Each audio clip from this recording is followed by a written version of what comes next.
የኦርቶዶክሱ ወገን የችግሩ ገፈት ቀማሽ እንደሆነ እየተስተዋለ ነው። እኛም የዚሁ ወገን አካል በመሆናችን የችግሩ ቀማሶች መሆናችን አልቀረም።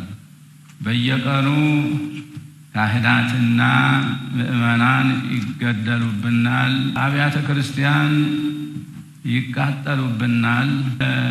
እምነትና የህሊና ነፃነት በእጅጉ የሳሳ ሆኖብናል። አላስፈላጊ ጫናዎችም በስተውብናል።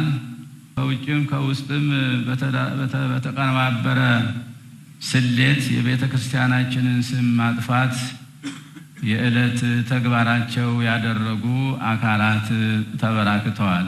ቤተ ክርስቲያናችን ከነባሩና ረጅም ዘመን ካስቆጠረው ሰፊ ማዕዷ እያበላቻቸው ያሉት መሆኑን ዘንግተው እንብላሽ እንዋጥሽ የሚሏት ወገኖች በዝተዋል።